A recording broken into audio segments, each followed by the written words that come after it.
So tonight's a fascinating subject. Again, it's around shamanism. And the question is, have you got a spirit animal? And again, I'm just want to give you something to whet your appetite or give you a taste or get you more curious. So hit subscribe and that bell because I do enjoy sharing this information with you. And I know some of you are engaging with it because I get messages. And so the question, have you a spirit animal? Well, many of us have a spirit animal and or a power animal. And those of you that can journey shamanically will have met yours. And in shamanism, a power animal represents the essence of a species rather than a specific individual pet. They're accessed, like I said, through journeying, and those of you that can know how to and have experienced it, but those of you that haven't can learn if you're open enough to receive. And often these animals turn up to restore your personal power or even provide you a healing. And the journeying is typically in the lower world, where we tend to meet spirit animals, power animals, and our guides.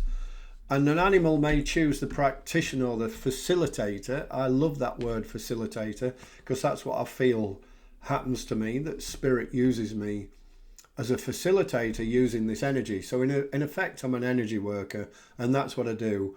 I help people heal using energy, but I don't do it. I facilitate an energy that comes through me. And when we journey and see these animals, often they have a purpose of providing spiritual, emotional, and maybe physical protection. And many offer wisdom regarding the medicine or the specific power that they can bring to you.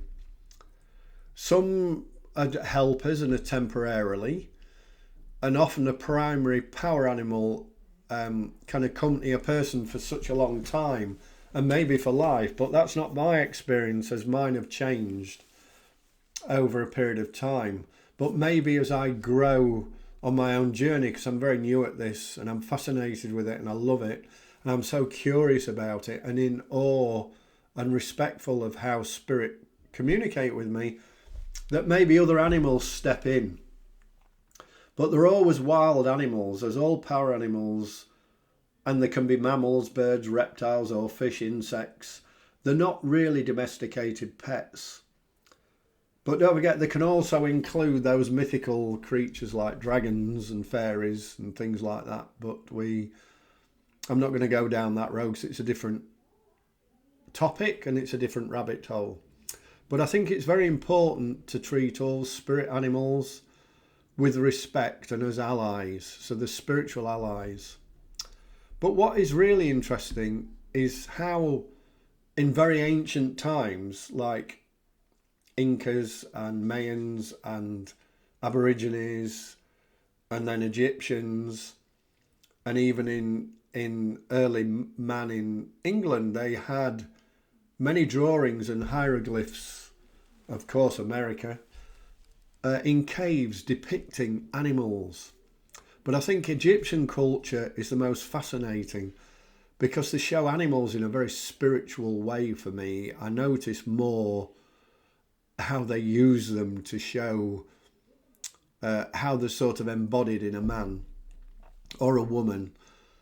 But interestingly enough as well, don't forget, some cultures used to bury animals with human beings. Now, whether they pets or were they power animals, nobody knows, but there's certainly, when they've been excavated, the animal has been with the human.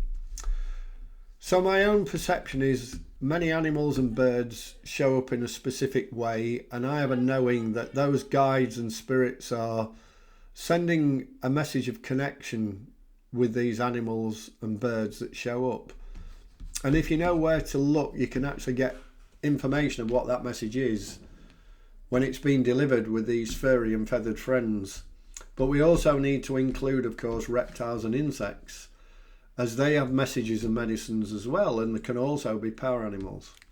So this subject is huge and very deep. And again, as I said earlier, I just want to whet your appetite. I want you to get curious.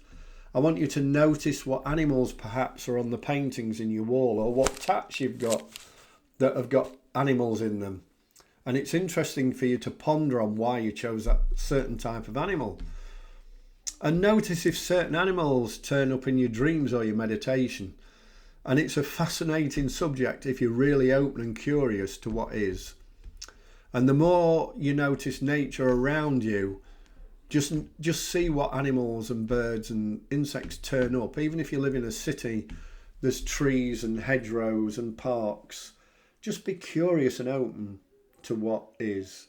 And if you've got this far and you don't want to be, that's fine. I'm just sharing with you one of the biggest things about shamanism, how spirit work with us so closely and use, I suppose, animals, birds, reptiles, fish, insects as a way of letting us know that they're always with us. And that to me is very powerful. So thanks very much for listening, and I'll catch you next week. See you soon.